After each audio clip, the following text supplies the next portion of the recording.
Good evening, everyone, and whoops, gotta get rid of Batman. There we go. Welcome to episode 43 of my GEMP game review series. I am your host, Chris Gogolin.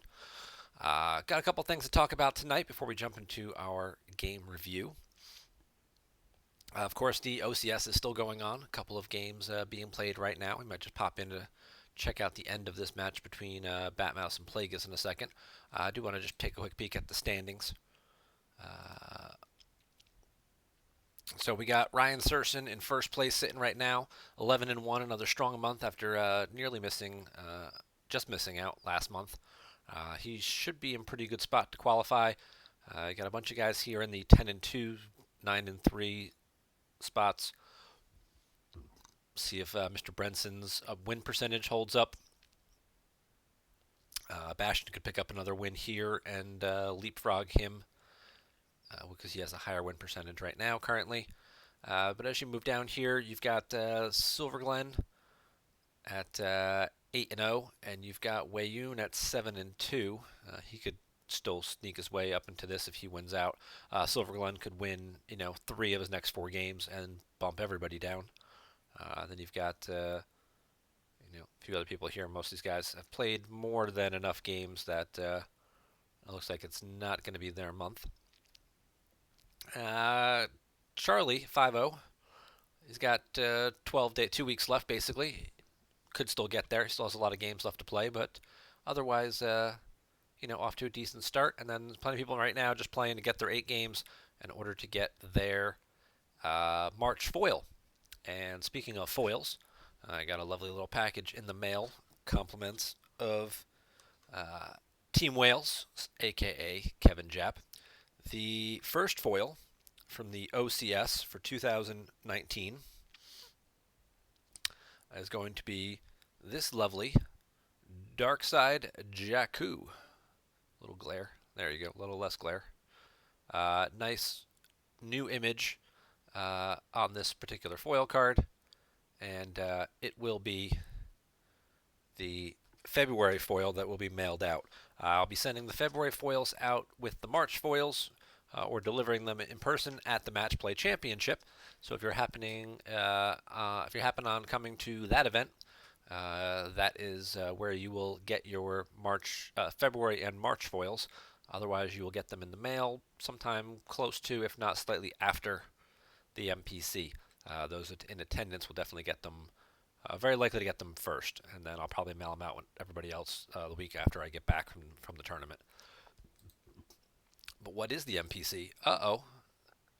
That's coming up on April 26th. You've only got 2 weeks left to sign up. Actually, less than 2 weeks. If you're not signed up by March 31st, that's when registration closes, and that's when the bracket gets. So we start working on the bracket, so we can get that posted and give everybody at least 2.5 weeks to prepare for their matchups. So if you don't sign up by the 31st, you will miss out this year on the tournament. We're up to 36 people right now, which is certainly less than we were expecting and hoping for. I don't think we've ever really had less than 50 people since like 2008 when it was like the second year of the tournament and nobody really knew what it was yet. So hopefully there's a lot of people who are just dragging their feet as always and sitting on the fence. But, dun dun dun dun, for those of you who did pre-register early and meet the deadline, you are going to get this alternate image Kylo Ren with lightsaber foil. Ooh, shiny. That is the pre-registration bonus foil. If I have extras of them, once I give them out to everyone who pre-registered on time and any of the volunteers who are interested, then I will start passing them out to people who registered later. I have to count exactly how many of them I have. I haven't done that yet. I just know I've got a pile of them, but I don't know how many are in said pile. Yeah, I was a little surprised myself, Wayne. I know a few people, were just like, oh, April's a bad time for me. I can't take off. It's like, well, you can't take off in January after the holidays either. But so, uh, we try our best to accommodate people when we can. I know there's a few people who are just got their panties in a bunch over the hotel issue because the hotel is sold out in terms of guest rooms. There's another hotel that's like 3 blocks away. It's a short little couple-minute walk. You're basically instead of leaving the hotel and walking to get food and then walking back to the game room, you're leaving your hotel, walking past all the food and picking it up on the way and going into the game room. So it's kind of the same difference, except for the small little minor inconvenience that if you A, forgot something, you have to go back a little further to get it, or B, are one of the people who likes to just stroll up in your pajamas and socks. But Kevin Shannon doesn't really come to tournaments anymore, so that shouldn't be a problem really for anybody. But there's always that one guy who just needs something to complain about. You know who I'm talking about. That guy. That guy who's just going to find any excuse to complain about something, even when he's already going to do it. He's still going to bitch and complain about it the whole time anyway.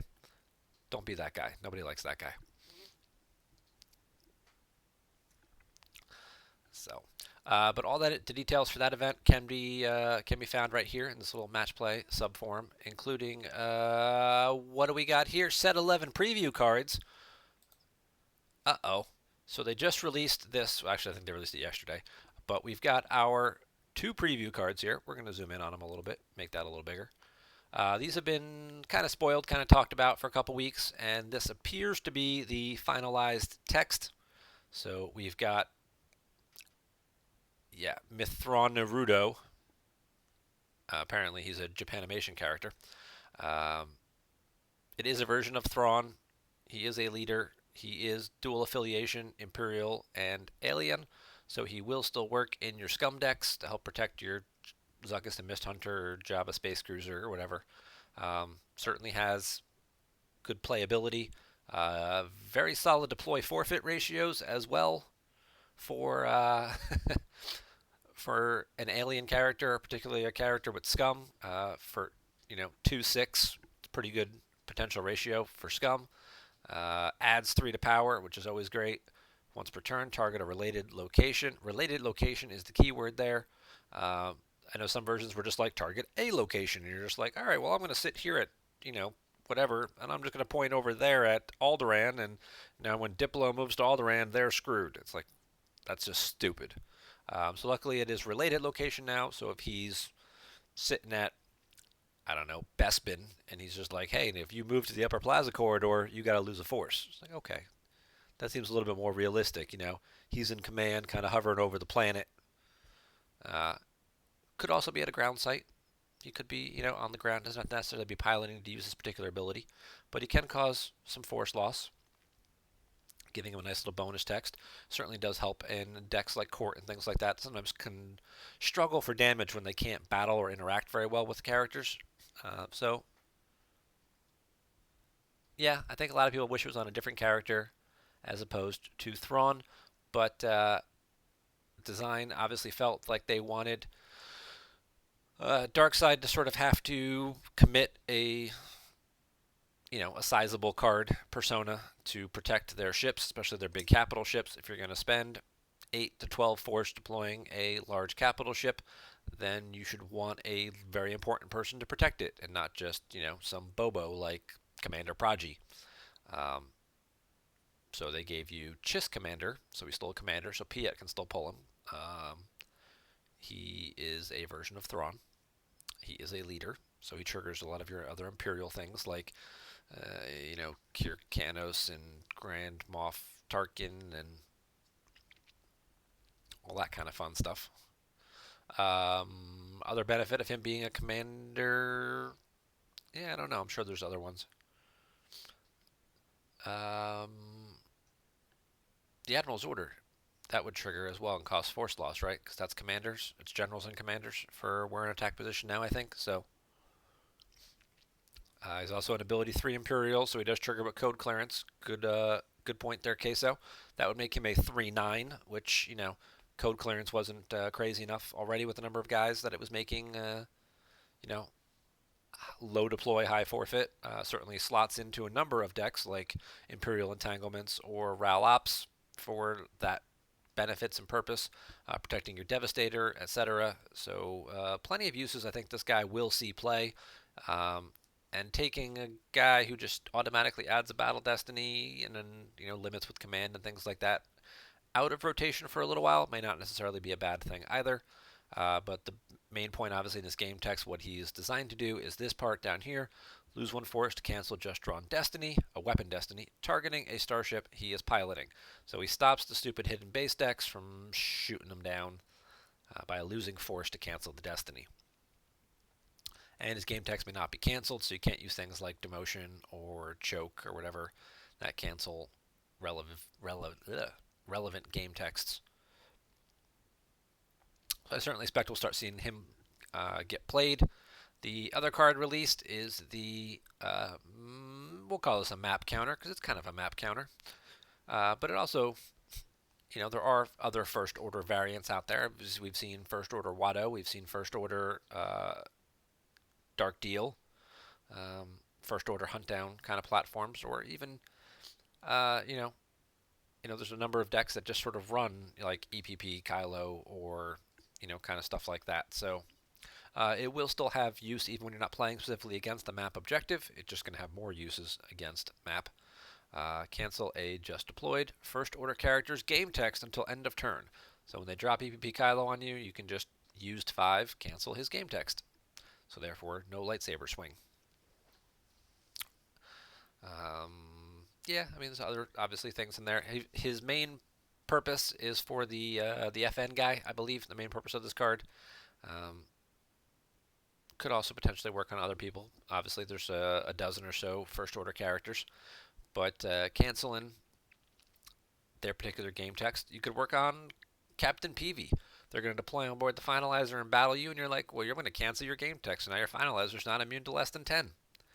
That could be a thing. There's all kinds of different uses you could end up using with this card. The signal, which is Luke doing this. It's young Luke. It's not old Luke, but it's still a pretty good image. I would agree with you there, Wayne, on that one. Second function, destiny draws during battles at sites may not be canceled this turn.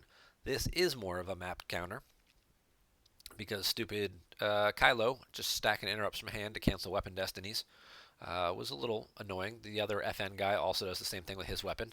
So now you've got, things like Trooper Assault, making the troopers completely immune to attrition, and now you've got that guy canceling weapon destinies, so it's kind of a paths to removal thing where people just get stuck on the board, and there's not an easy way to get rid of them.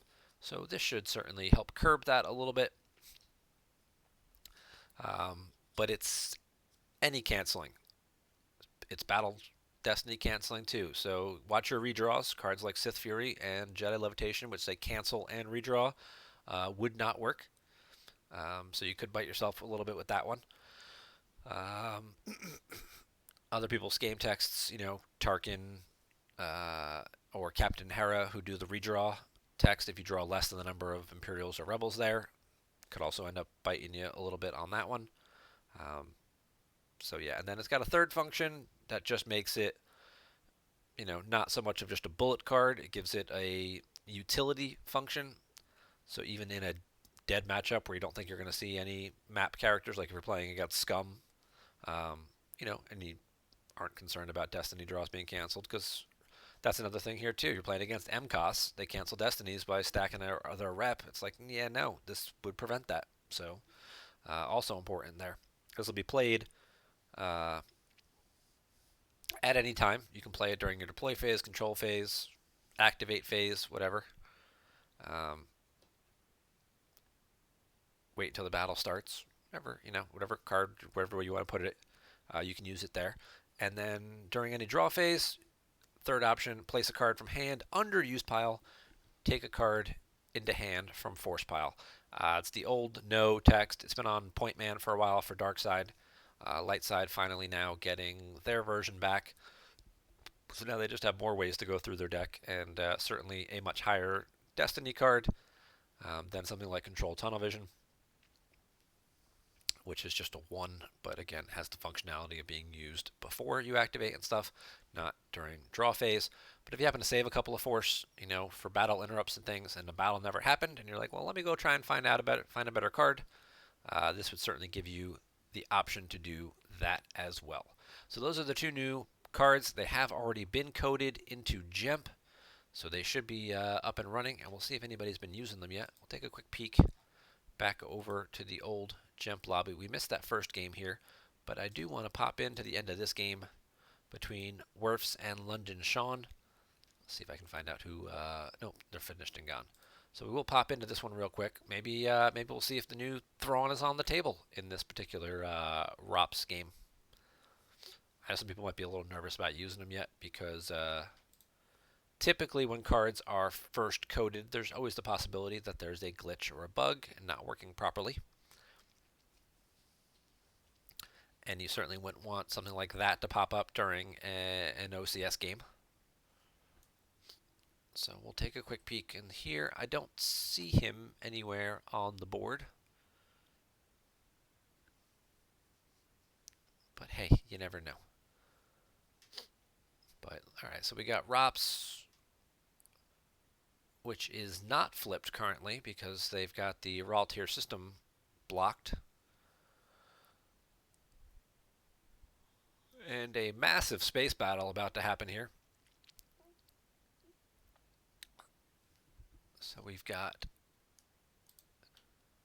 Captain Palayan, Marek Steele, and Veers. Looks like Veers migrated up, possibly provide a little more forfeit, I guess. And now you've got 4 Battle Destiny going here. Ooh, and Gold Leader and Gold 1 is going to cap. Might keep Darkside from even drawing at all, because he only draws if piloting a Starfighter. It's the only time he draws if unable to. Otherwise, I don't think Palayan or anybody. Yeah, so Gold Leader is going to stop Darkside from drawing at all because they have no force saves. So very strong play there by London Sean. Wisely using Gold Leader and Gold 1 to really capitalize and take advantage of a situation. Capitalize. Got it? So 27 battle damage. No code clearance in play. So it's going to be, he's going to get 15 out of the 3 pilots.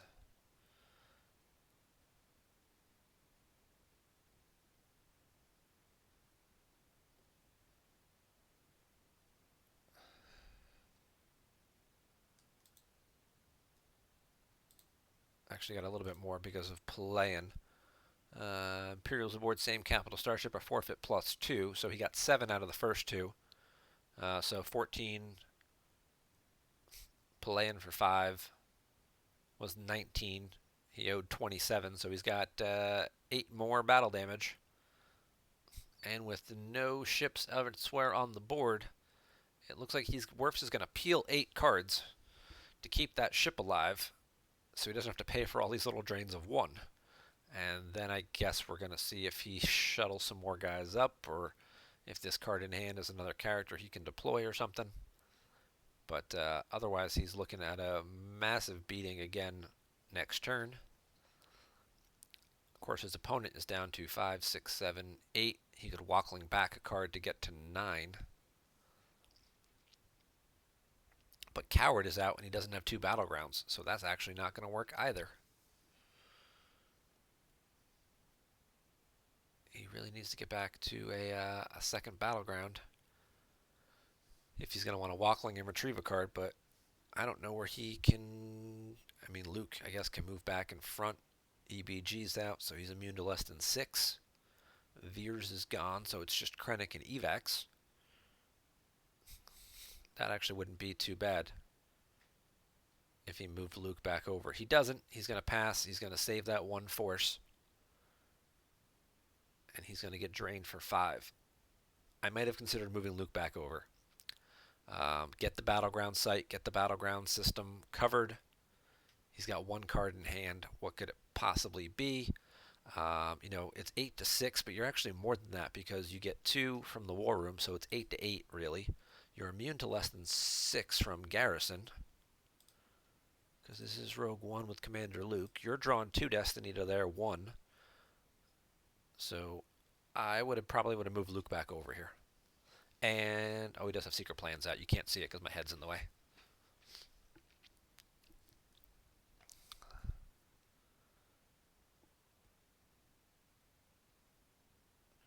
But right now he's going to get drained for 5. That's the other thing too, is you'd blocked another drain of 1, which might also be critical.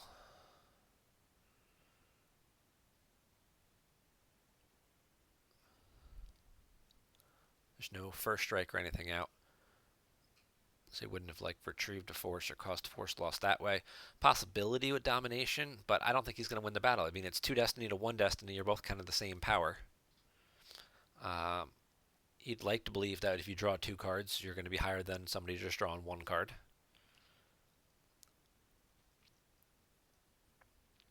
So, and did he even use that force for anything? Yeah, he moves the Chimera over. He blocks the system. Now he flips. So now he subtracts 1. Nope, he lost the card from his force pile anyway to the drain. So he would have made more sense to use it then and like I said, and move Luke. And Sean's going to go ahead and concede there because with the objective now being flipped and his drains being -1, he's not going to be able to outpace the damage. So I think Werfs was going to win this one anyway, but at least he could have had a little bit more oomph left in the tank. Could have had 1 more card possibly back. Then this thing has to find a place to go. I mean, I'm sure it just runs away into here. This moves over and flips. They're kind of in the same spot. But at least he's not paying a drain and do all that stuff. But it looked like a pretty close game that we just caught the end of there. So congrats to Werfs on picking up a win.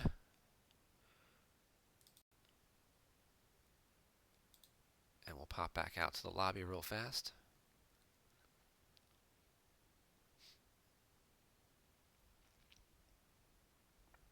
And of course, this looks like there's plenty of people waiting to play. We talked about the Match Play Championship. We talked about the preview cards. The one thing I did not touch on yet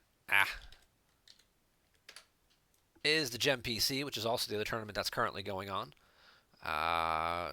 Some people are moving areas into the second round now. Some jackass already played his game and moved on into the third round.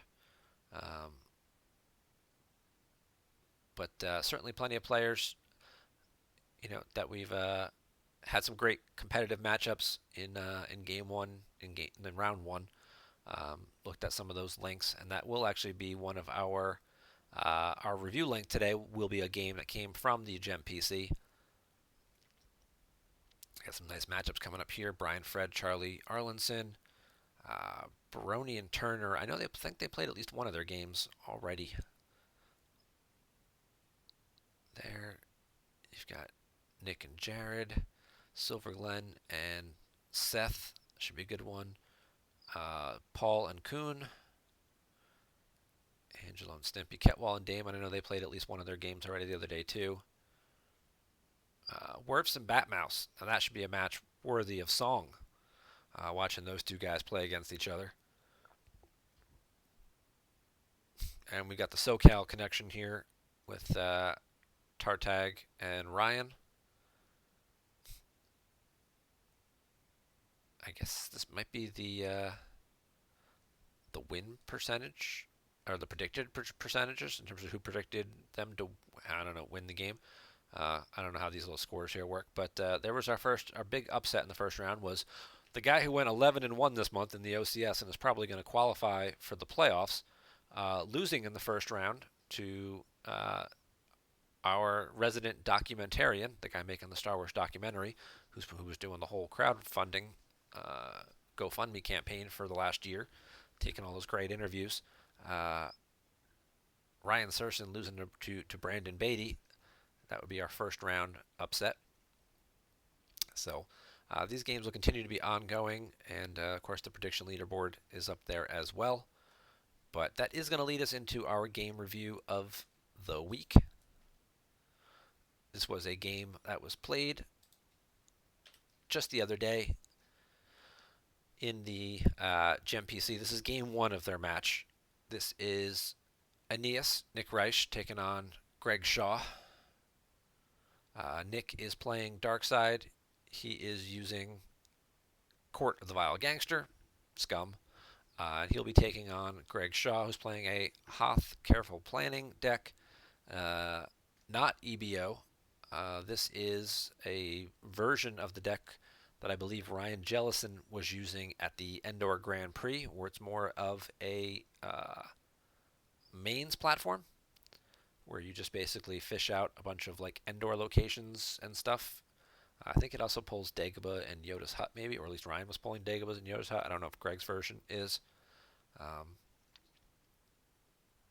so we'll see how that plays out and how this game goes here. So Scum start in the typical three effects. We've got Wipe, Jabba's Haven, Battle Order First Strike. Use the objective. You get docking bays or independent ships. Jabba's Haven, once per game, gets you Nal Hutta, so that gives you the battleground system that you need to deploy your ships from your reserve deck 2 when you're ready. Usually they want to get up and running by turn 2.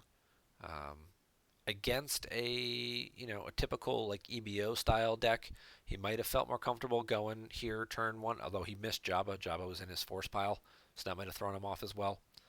With no Jabba. But usually what you'll do is you'll use the audience chambers once per game text. You deploy an alien, you go get Jabba from your reserve deck. Jabba lets you deploy Scum and Villainy. So then you get Scum out of your reserve deck, which makes all your aliens deploy cheaper, and then usually you have enough force left to get one other person down with Jabba. In this particular game, he was activating quite a bit. What did he have? 7, I think. Yeah, he had 7 turn 1. So Jabba for 4, and then there's plenty of other guys who have the ability to deploy for 3 or less, especially with Scum out. Arica would have cost 1 too many.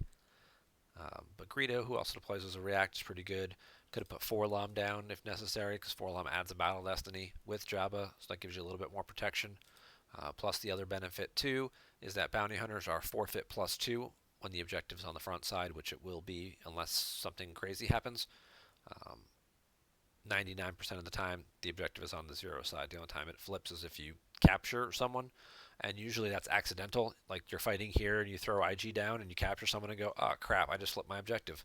I didn't mean to do that because now my guys aren't forfeit +2, and I'm going to have to lose 2 of them because their forfeits stink. But that's how Scum typically sets up. And then this particular Hoth deck, I believe, is just using a new secret base. It's going to pull the Echo Sites to give more force activation. And then it can also pull a system with 2 icons. So you can get, I think this gets Dagobah and then uses Dagobah to pull Yoda's Hut. So against mains decks, Scum will typically not deploy first turn, and this is exactly the reason why. So smart move there, and not by Nick. Not that he really had a choice with Jabba being missing anyway, but when they can activate enough to deploy Luke, and they start like my father, and they can put a card down from hand to pay to battle. So basically, if they activate like 6 or 7, you kind of don't want to just throw one guy down there by himself, because that's just kicked my cat right in the face. Didn't realize he was there. Uh, that's typically how you get beat down pretty bad and the game starts to go on tilt for you. Mains decks are tough for Scum. Typically, they have to win. They win the game through overflow. You know, Jedi Luke here is not really going to get taken out by one or two guys, like Darkside main decks will. He's not going to throw Vader down or Maul down, and they're going to battle and whatnot, and have some weapon swings. The Destiny in a Scum deck, it's a lot of characters and ships, so it's not going to be good enough usually to crack Luke's immunity. But what you do have here, you've got Jabba. During battle, use a force to double the power of one other non-maintenance alien present. So you can't do Boba Fett Bounty Hunter or Thok and Thug, but there are a number of other really good aliens who are Power 4, Power 5 that you can double up to 8 or 10. And that's how they win the game against mains.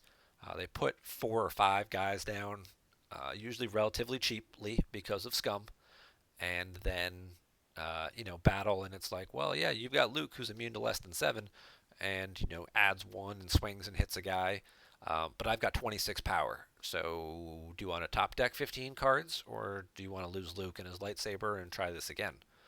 Um, That's that's how Darkseid wants to approach the game.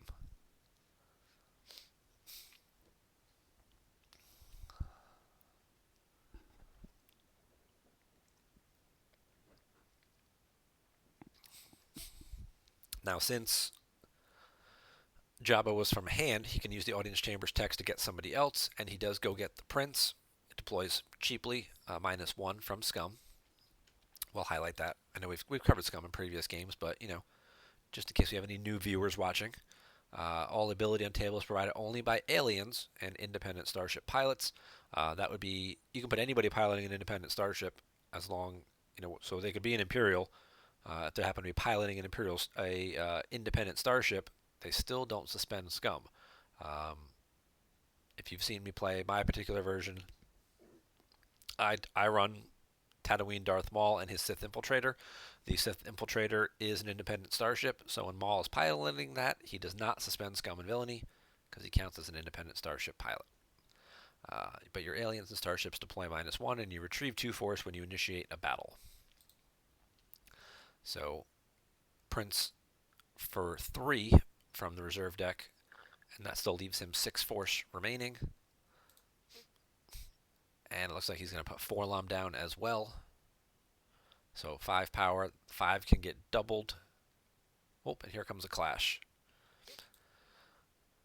So he's going to clash 4 He can't clash Jabba because while he's with an alien leader, Jabba is immune to attrition and may not be targeted by interrupts or weapons. And the prince is an alien leader. So he could clash the prince if he wanted, so then Jabba wouldn't be immune and whatnot. But he's going to clash 4 because 4 could cancel Luke's game text, therefore making him not immune to attrition, also making him 2 less power. And 4 like we mentioned, does add a Battle Destiny when with Jabba, so that could also swing things a little bit as well.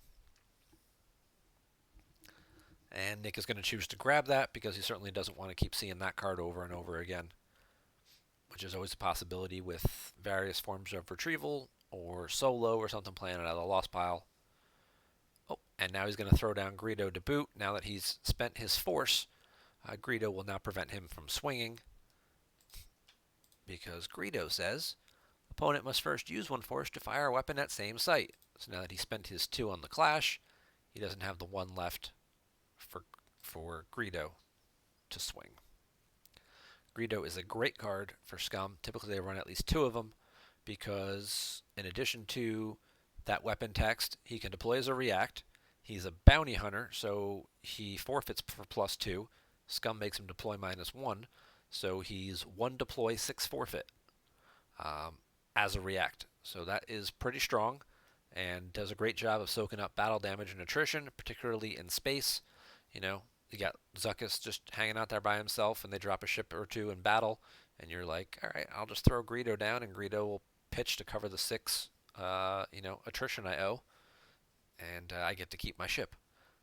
Same thing here on the ground. This time he's getting a little more benefit out of the weapons text, but he also just happens to soak up 6 damage. And last text, neighbor leads can't transport characters to or from here, so they can't try and neighbor in a way to avoid a beating. Jabba will go ahead and double someone. He'll double the prince, adding 5 more power.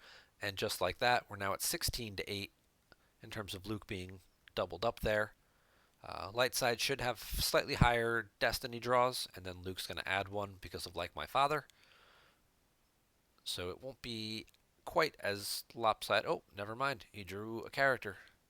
So yeah, so that's going to pretty much stay as an 8-card difference. And now light side's going to have to choose, like we said, do they want to peel 8 cards or do they want to lose Luke? And if you peel 8 cards to keep Luke, Luke is facing down Jabba the Prince and 4 and wipe them out will activate a force for dark side. I think he's peeling cards. He did. All right.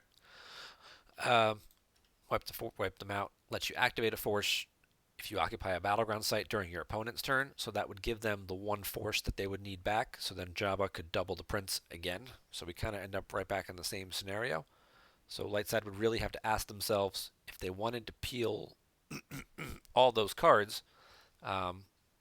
what are they going to do with Luke? Do they have anything else they can back him up with so he doesn't just end up in this situation again or worse? He can't move.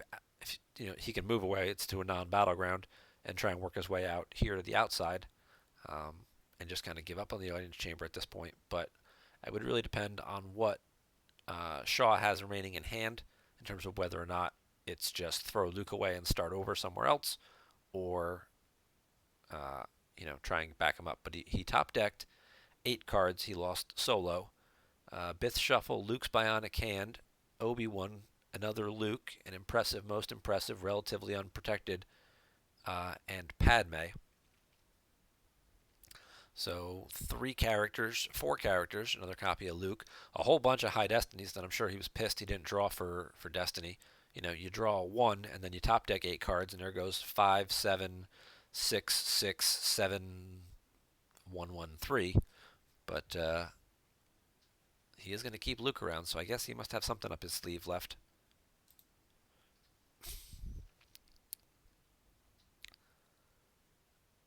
And he's going to leadership at the start of his turn and take that Leia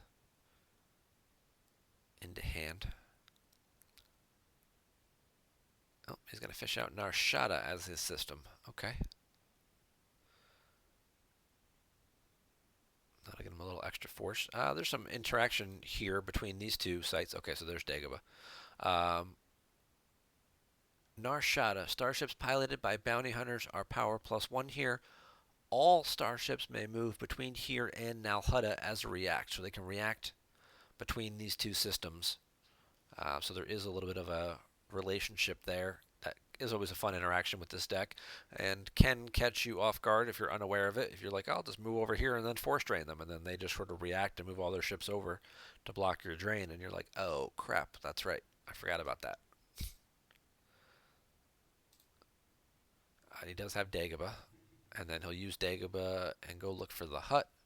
Okay, so there is, it's a pretty solid activation platform. I mean, he's getting 18. His opponent is giving him 3, but he gave himself 15 force, and it was all pullable based on his starting setup. So nothing else that he needed to play interrupts for. No Wisas, no speak with the Jedi Council stuff. None of that stuff in there. Just all pullable locations. So it was a pretty clever platform that Ryan used in Seattle back in January.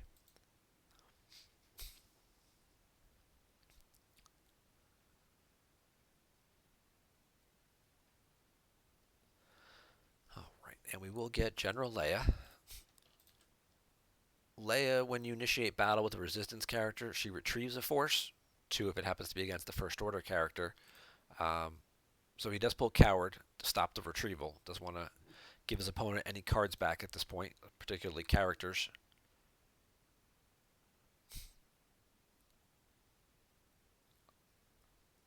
Forlom is still clashed, so he doesn't get to participate in the battle. He will swing at the Prince here and try and take him out of play. And that is going to hit him. If he had something like a Sorry About the Mess right now, this could certainly go very well.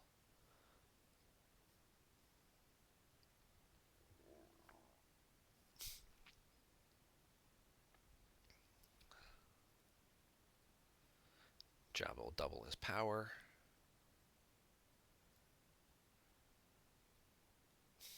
So it's unlikely that Darkside's going to take any overflow here. Maybe a 1 or 2 cards at best, depending on the difference in Battle Destiny draws. All right, so there's a good 6 for light side, but because the Prince is here, Jabba is completely immune to attrition. So Jabba's not going to have to go away. It's just going to have to come down to the difference. Scum not known for drawing 5s, but they do get a well-timed one there. And I'm sure that is not what Mr. Shaw was hoping for. And he will have to lose Leia, and Darkseid will just lose the Prince and call it a day. Now, the other interesting thing this Jabba's Haven card does is once per game, you can retrieve a non-maintenance alien or an independent starship into hand. Simple Tricks is out to limit the retrieval, but they could easily deploy a guy in a ship or just throw a random dude over here, get their two battlegrounds, and then retrieve one of these guys back into hand and just come right back again at Luke with, the Prince again and pile up on the power and whatnot. So with 14 force, sometimes have to be very leery of just what exactly Scum can put on the table.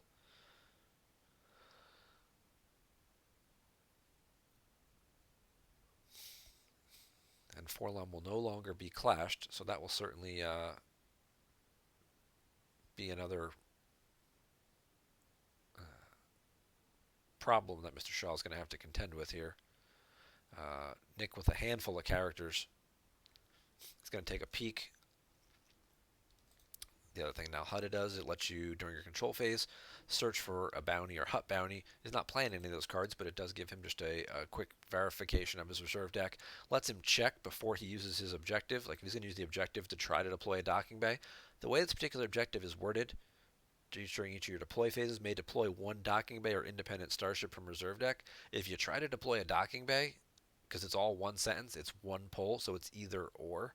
So if you're trying to get a docking bay and you happen to miss the docking bay and there's a ship in there, you have to deploy the ship, and that could potentially, open you up to some problems if the only ship happens to be someone like Dengar who doesn't do anything by himself, um, or Zuckus that you don't want to put out yet, or Bosk and Houndstooth or something that might not do it much by himself.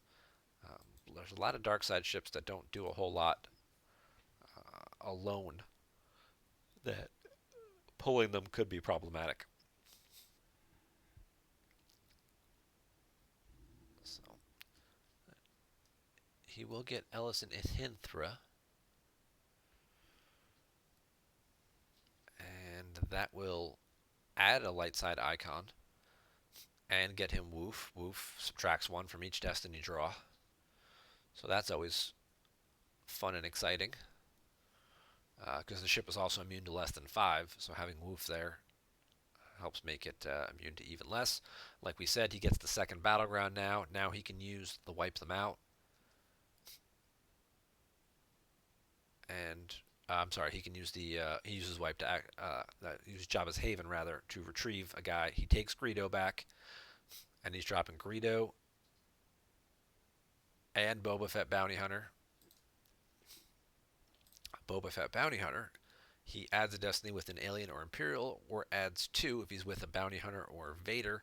He's also 7 more power. So now we got a 15 to 8 power total difference. Forlom's going to cancel Luke's text, taking him down to 6. So it'll be 15 to 6. Greedo's going to get doubled because it's non-maintenance, so you can't double Boba Fett. You also can't double Thok and Thug. So Greedo will get doubled, adding 3 more. So it's going to be 18 to 6 before any destinies are drawn. And Darkseid's getting 4 now. Jabba and Forlom add 1, and then Fett adding 2 more gives you a total of 4 battle destiny. Um, and Shaw's going to go dig out a Hujix that he is very likely going to need in this scenario.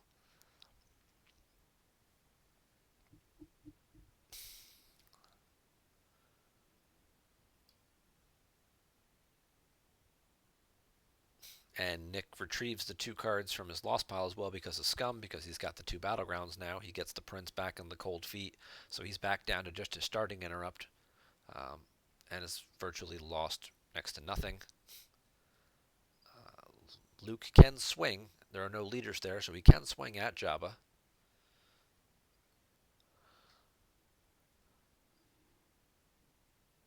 But I have a feeling that whether he hits him or not, he's going to be in for a world to hurt, and he's going to need that Hujix that he just dug out. But I don't know where he goes from here. He's already lost multiple characters. This will be a second Luke that's died. He's lost the saber. He doesn't really have access to starships.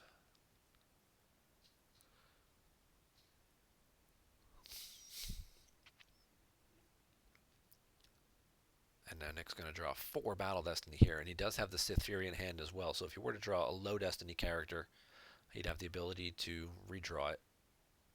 I might want to redraw Zam there and take my chances on getting somebody better, but he's not. He's going to hold off. And he gets Guri. He's going to redraw Guri. That's also a good one because he doesn't run the Stinger in his deck, and Guri deploys free aboard the Stinger and limits them. Uh, Also adds a Battle Destiny as well. He gets Django, the third Destiny. Okay. So he ends up with one less on his total, but yeah, like you said, 25 to 6. Kind of what we talked about back at the beginning. Um, Darkseid just kind of overwhelms their lone Jedi or one or two lowly characters and causes some battle damage.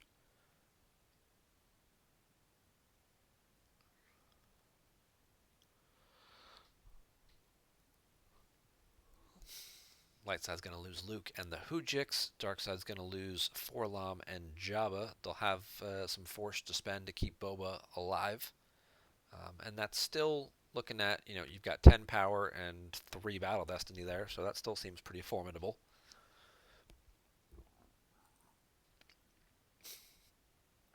And they will get to activate one with wipe again, so they certainly can continue to uh,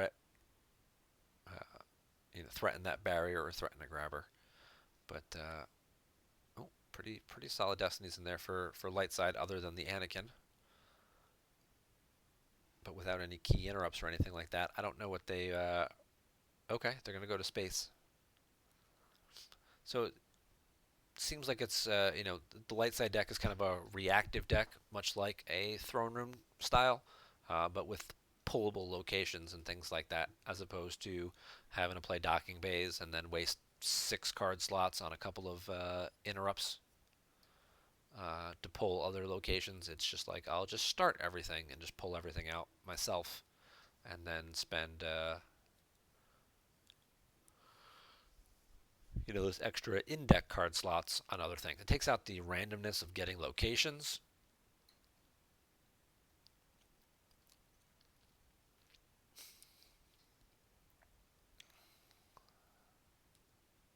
We got Poe Akbar Profundity, 12 power, 3 battle destiny. That's a pretty strong answer. We were wondering what Shaw might have left up his sleeve, and that's a pretty formidable thing to come after Ellison Hinthra. I think you might see Darkseid playing their Gick after this battle's over, as they quickly get up to 24 power, even with Woof subtracting 1 from each of those draws. They still had 12 for total battle destiny. Now, I'm sure right now Shaw just got a little excited seeing him draw a Gick for battle destiny. Makes you think maybe he doesn't have one in hand to play. Woof and the ship forfeit for 9. He has 15 battle damage, so thinking that your opponent might be peeling 6 cards right now. Certainly be something to be pretty excited about to help you get back into this game a little bit, but we know that Nick has the second copy of Gick, and those rebels won't escape us. Scum decks typically run 2 copies because they do a lot of hit and run battling, and more often than not, they end up sometimes in precarious positions, or they just want to initiate battles to retrieve all the guys they lost last battle. Not really so much caring about the outcome, the winner or loser. They just want to retrieve some guys back. And that's how they grind out games, is just through attrition. They are going to pay 3 to drain.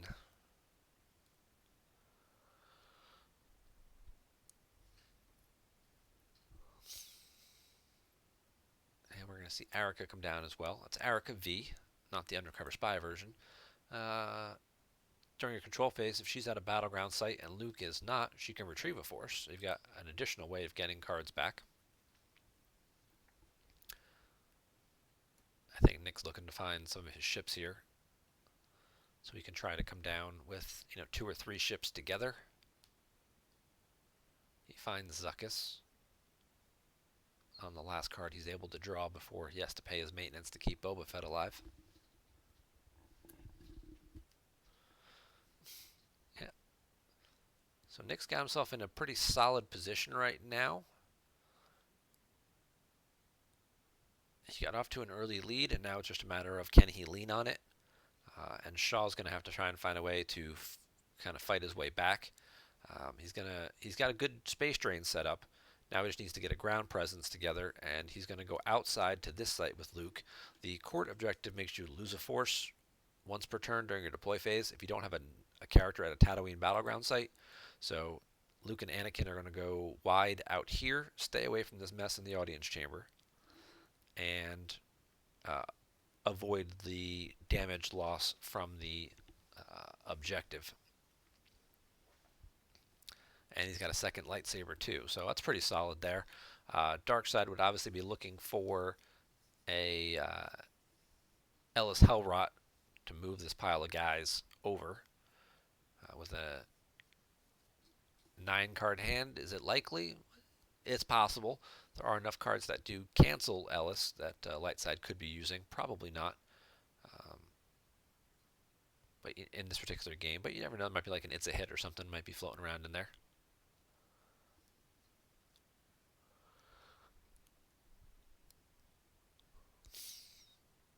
He's going to come down with Zuckuss. He's got Ponda Baba. I think we're going to see Velkin Tazeri as well.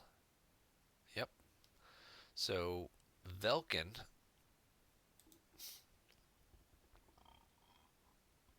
doesn't do a whole lot by himself.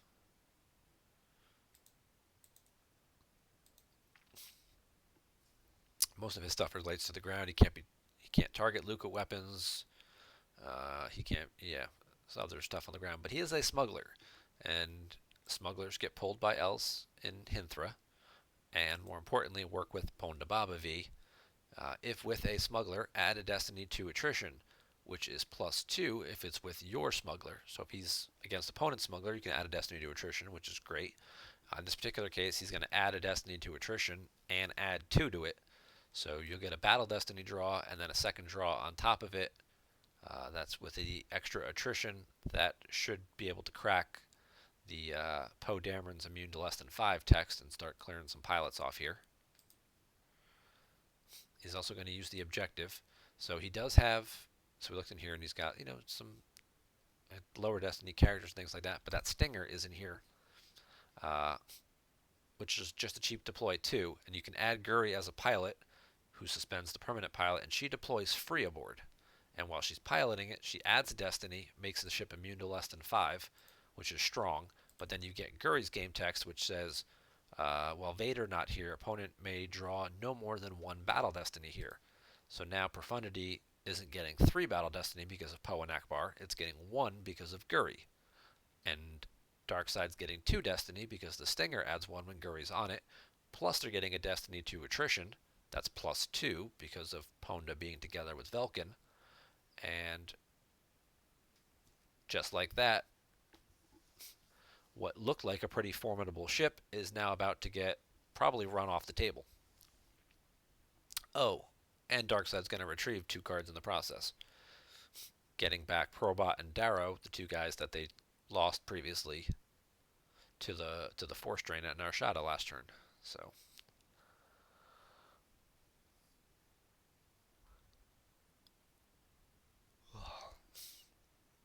Scum can be, when Scum gets rolling, it can be a very tough deck to deal with. If you can disrupt it early and then kind of lean on them, the deck can really crumble. If that Luke had stuck in the audience chamber, like if Luke had come down turn 1 with somebody else, like Rey or Padme or something like that, and really could have stuck there, that could have been a lot more problematic for Darkseid to contest and hold the audience chamber than what it did. But so yeah, so Nick draws 7 total, and then he's going to get the attrition Destiny, which is going to be +2. So he's probably, if he beats, what's he get? He gets another 3 on top of that. So he's got 10 in attrition, which is going to cause 2 guys to have to be lost. And Akbar only adds when he's with 2 ships, right? Yeah. So there goes Poe and Akbar. And what will Darkseid lose? Velkin Tazeri.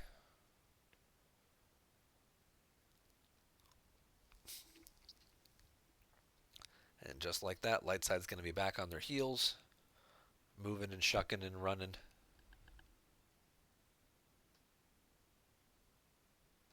And not so much that they're going to be able to do here. If you look at life force counts, they're not too far behind, but it seems like at every corner, uh, Scum has just had the answer so far. Their hand is getting a little low, which can happen to Scum in the midpoints of the game. They can, kind of hit that mid lull. They get a couple of interrupts in their hand that they can't quite play. Most of their characters are on the board or have just been retrieved from the lost pile, and they kind of need that turn in the middle of the game to reload. Um, and that might be something that buys Shaw a little bit more time here. But as we can see, he just picked up Cad Bane and Dengar and Punishing One. So I don't know that he's really going to get that opportunity.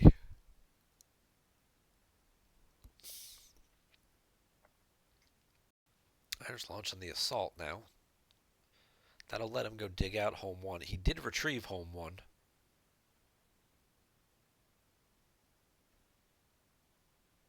With Strike Force during his opponent's turn, so it should have been towards the bottom few cards. And it was one of the two remaining cards in his reserve deck. So it looks like he got the Blaster Deflection and the home one. So now he's got home one to throw down on top of it. And that is going to draw out a barrier.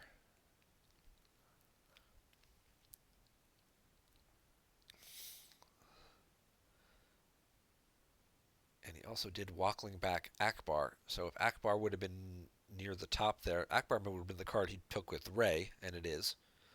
So some very strong tracking by Mr. Shaw there to set this all up and come right back over the top. But a barrier is going to slow it down. Oh, and that would have been beautiful with Gold Leader and Gold 1 as well. He may still battle anyway. Yeah, so... Alright, so here's what we got going on here. So home 1 got barriered. So the whole ship is going to get barriered and excluded, and that includes Akbar. But Profundity, Ray, and Gold Leader are still there. And they do have 7 ability, so they do get around Zuckuss. So Wisely's still battling. He's ahead on power.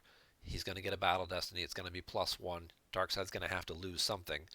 Darkseid has no force left because they spent it on the barrier. So they are going to have to...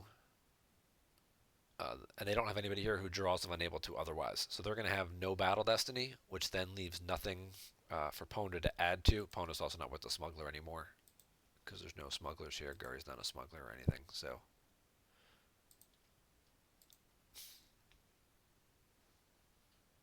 So home 1 gets excluded with the barrier. Now, weapons display doesn't trigger here because weapons display says when a character was just excluded by an opponent. The opponent excluded the ship. The rules excluded the characters on the ship. So slight little difference there. And that's why 2 Force was not lost for weapons display for Akbar being excluded. Fun fact. So Darkseid's down by 7. They do have to forfeit. They pitch Guri. And that seems like that would be a very solid move position for Lightside to be back in now. They've got this nice pile of characters on the ground. They've got a nice pile of guys at one system in space. Darkseid's got a mountain of destiny of good destinies in there finally.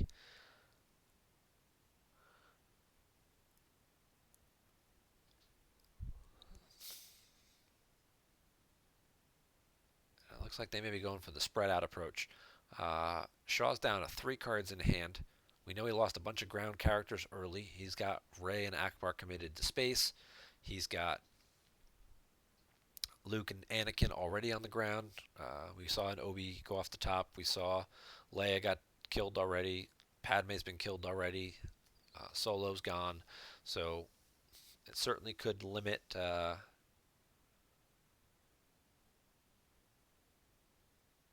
what sort of response he could have left in that 3-card hand.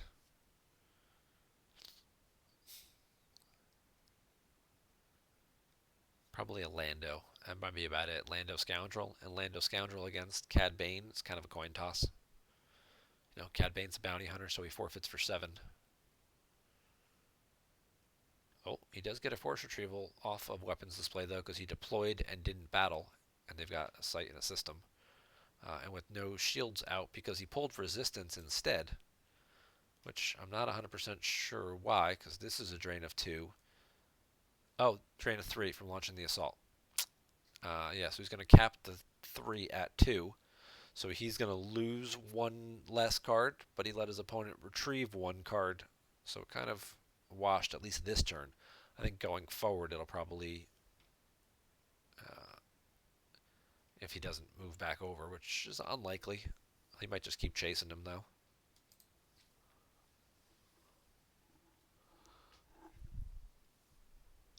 Did you guys all go quiet, or did my screen stop reading chat?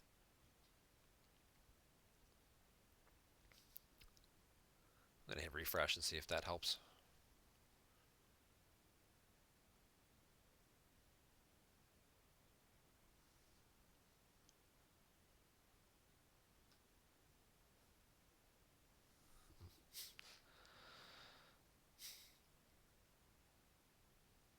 And of course, as long as there's a bunch of you guys here, don't forget to renew your subscriptions. Of course, the Twitch subscription incentive is still an ongoing thing. So if you have the Prime account, feel free to renew your subscription with your once a month little freebie. Go ahead and click that. You can also do a paid subscription, which you can set up on an auto renew. I believe it kind of does that automatically. You just pay $5 a month and automatically subscribe to the PC channel, and then you get the sweet foils and stuff like that in a few months after you've accumulated enough months.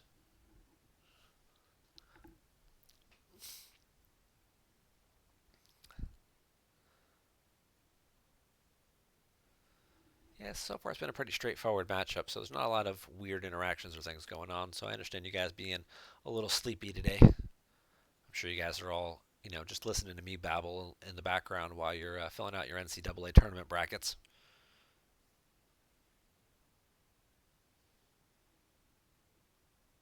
There is a Star Wars League for that too going on. It's in the off-topic forums. You can find the login information to join our Star Wars group bracket. We were talking about collecting $5 from everybody and paying out the winner, but I don't know that I haven't checked in a couple days to see.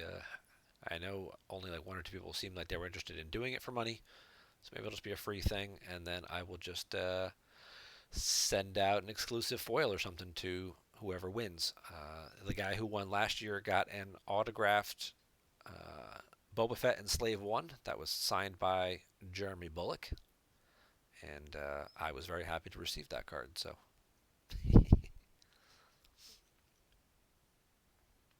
Alright, so Qui-Gon got barriered. Rey shuttled down. He moved all the ships over. Alright, so 4-Lom's back to cancel Qui-Gon's text, so he can't swing.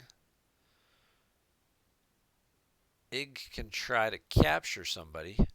Ig will also add a battle destiny because he's with another bounty hunter. Bosk is there just for extra muscle, power, and forfeit. And he has enough force remaining available to retrieve his 2 characters, as well as continue to pay the maintenance on Boba Fett over there. So yeah, 4-Lom goes first, cancels Qui-Gon's text so he can't swing. Then he'll go after Rey. Did he set up the accelerate or track back to it? Nope. Well, it's a 4, still good enough. Could have been the barrier he used last turn as well. So he will capture Rey. That will tip the scales even further in Darkseid's favor, and this could be trouble.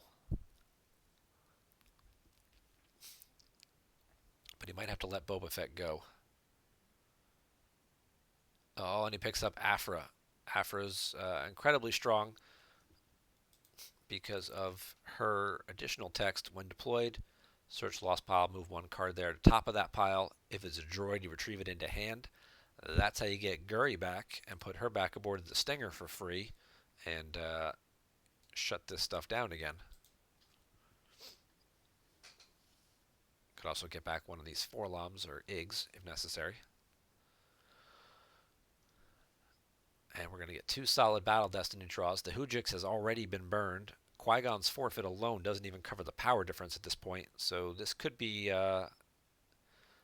just about the end of the line for Mr. Shaw here. He might get another Force Drain or 2 in, but at the same point in time, he has to make sure he's not giving his opponent an opportunity to battle with Scum and cycle more cards back as well.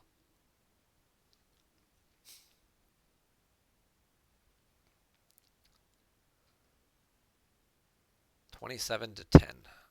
Ouch. But there we go. See, it's beating up on, you know, smaller character or just a lone character, really. He's going to Resilience Qui-Gon back into hand, but I don't know after this battle's over he's going to have enough forfeit left to play Qui-Gon. He needs a Savrip or something so he can just ditch Qui-Gon again from hand to cover 8 more forfeit. But yeah, he's going to have to peel 9 cards, 12, 13, 14, 15.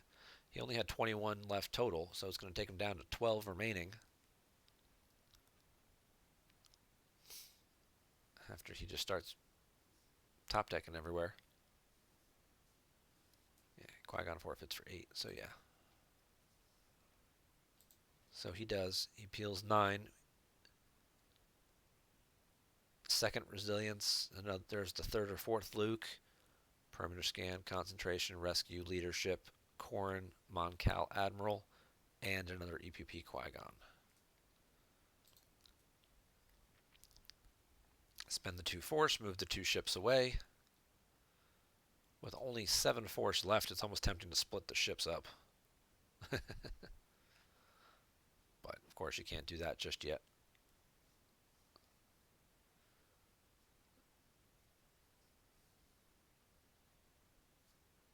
And then he'll pass and he can pay maintenance here.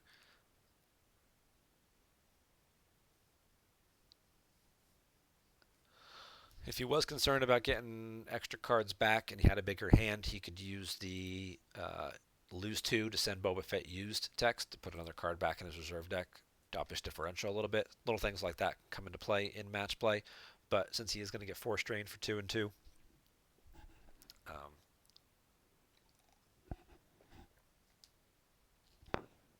no need to do that just yet.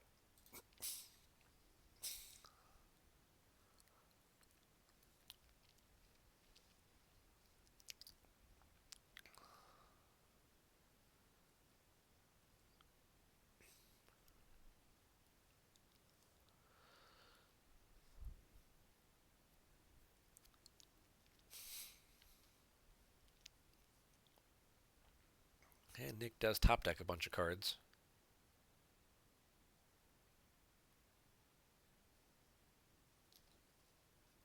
He's going to drop Ahsoka with Anakin.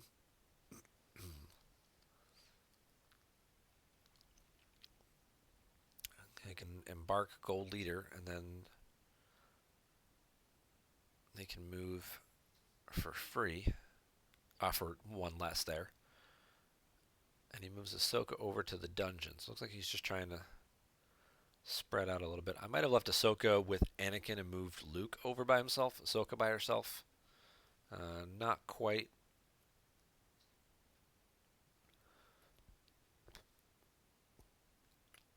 As threatening. Any lone dark side character that draws destiny, a retrieved guy like a prince or something like that, could deploy in battle and retrieve 2 cards and not take any battle damage or overflow against Ahsoka. Against Luke, it'd have a more difficult problem in terms of being hit and forfeit 0 as opposed to forfeit -2. And it might be a little bit more of a riskier proposition with 1 Gick already grabbed. And I think the second one's probably been in the lost pile by now. So this might be a minor little misstep here. Not that it's going to matter much at this stage of the game, but I probably would have considered moving Luke over instead. Uh, that would trigger Erica though, because if Luke's not at a battleground site, then Erica does get to retrieve one. So maybe that's why that makes more sense. Obviously, doesn't want it's match play, so he doesn't want to give his opponent any more cards back. So I can get behind that as well, trying to save the force loss.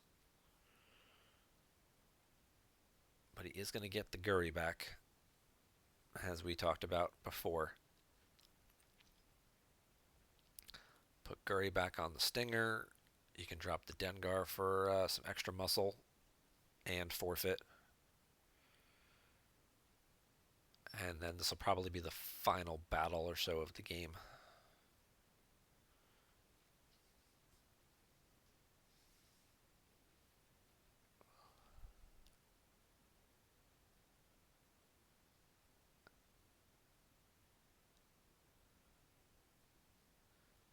Just retrieving and losing 2 more cards. He put more cards on the table so he can retrieve more cards from his loss pile.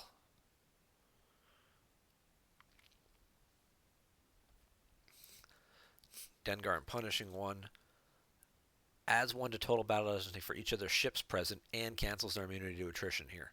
So he's got to spend the force to draw destiny because of Gold Leader. So that's why he couldn't do too many other things like put Jasper down and battle somewhere else as well. Because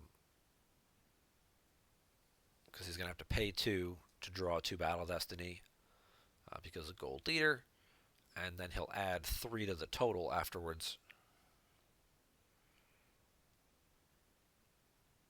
Nice. The cards he retrieved from a previous battle that he tracked back around or shuffled back around and just got lucky with 9. Adding 3 makes it a 12, which is going to clear out Profundity and Gold Leader. They cover 12.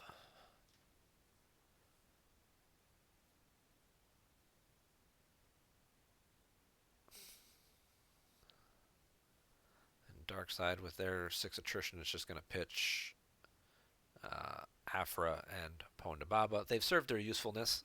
They've used their relevant game texts. Not much left is going on here.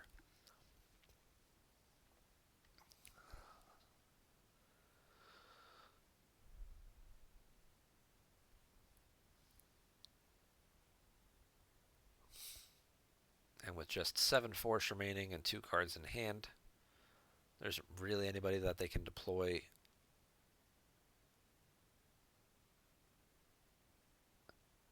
He's just going to sacrifice Boba Fett. There's no point in losing 2 to send him back used because he's going to get drained for 2 and 1 anyway, so you can might as well just pitch the cards from hand instead.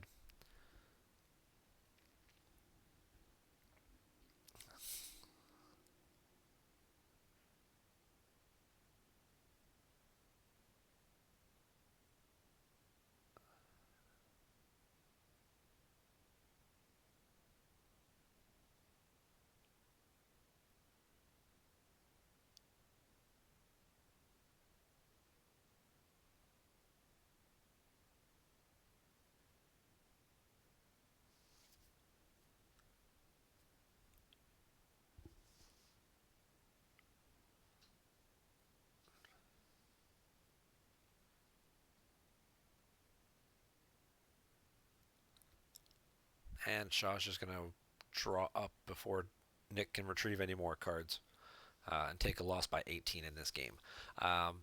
So yeah, it was just one of those things where Scum just seemed to have all the answers at each turn. Not a whole lot other than that first battle here where Luke got overflowed by 9. I think that kind of set the tone for the game, and Darkseid was able to kind of just keep things trading evenly after that point in terms of battle damage and retrieving guys and things like that. So they got an early lead and they just kind of just never gave it back. But thanks to Nick for providing the game link. It was certainly interesting to watch. Good to see a different light side platform. I mean, I know it's 40 of the same cards as you see in Throne Room and Hit Codex, but a different activation, different starting platform creates slightly different game mechanics and interactions, and it was nice to see a fresh twist. Thanks to obviously Ryan who played that at Endor. I think pretty sure it was him.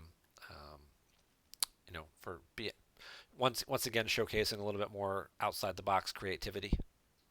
Um, and as a special reward for you guys who have watched through this point of the broadcast, I have more foils because the 2019 league kits were completed and finished up last week and were mailed out to the 5 leagues that have already purchased them.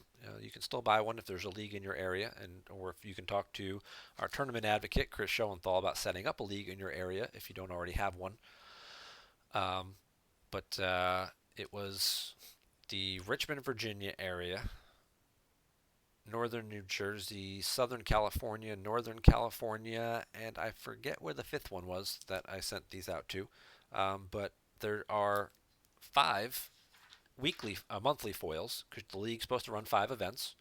So you've got Ray with lightsaber, Vigo V, Blue Squadron 1. You know what I've come for, and the Jakku uh, graveyard site. So 4 of the 5 foils are actually full template cards, and then the 2 bonus foils. The person who wins each tournament will get a General Leia Organa foil slip. It's a 3/4 slip, so you got to cut out the middle part for her. Ooh, let's try and get it with less glare. So there's Leia. And if you have perfect attendance and you make it to all of your league's events at the year, you get Commandant Krennic full template foil shiny slip. Only 5 of these were sent out in the kits. If you are a league organizer and your league ends up having more than 5 people with perfect attendance, just message me and I can ship you out a couple of extras um, for the people. Now make sure that you also have to make sure you post your league standings and results, all the league stuff. Nope, that's not where I want to be. Ah. So all of the league stuff is right here in this league championship section. If you already have a league subform, means one's already been approved in your area. So there are a number. Oh, it was Massachusetts. That was the other league I sent one. I sent one to Grady up in Massachusetts. So there were some other leagues: Dutch League, Pittsburgh League, Bespin, Minnesota League, Seattle League, that didn't renew their league ship for 2019 yet. You can purchase them through the store. They're $50. You get the foil slips. You get poker chips, which are always nice. There's a T-shirt as well. It is a General Kenobi is the card print on the shirt. Like the old school Decipher shirts where they had like the card text and the yeah. So this is how you set up a league. If you have a league set up, and then within your little sub forum, you'll just post events like, hey, event number whatever is this date, and then you just kind of post your standings, and you know some people like to keep little tallies going as to like where the league standings and stuff are after each event, and all kinds of fun stuff there. So if you're in an area that doesn't have a league yet, you might want to talk about organizing one, getting some buddies together and playing some games on a monthly basis. Um, Continuing the in real life aspect of the game as opposed to just playing online all the time. Um, Otherwise, you can just continue to play on GEMP and get your virtual foils and things like that. But I like having the cool little foil shiny things in my hand, so something else to keep in mind. But, whew. Well, I think that's going to wrap it up for tonight's broadcast. There are some other games going on here in the uh, OCS qualifiers, and All Stars is on. He has not been on in quite a little while. Interesting to see our 2018 OCS champion now back in the lobby. I don't know if perhaps he might be changing his mind about attending the MPC, or might just be bored and looking to play some Star Wars games. But always good to see Justin in the lobby, even if he's just lurking. And thank you guys all very much for watching. Be sure and renew your subscriptions and follow the PC if you're not doing so already. And scroll down a little bit, find my personal page, follow me too.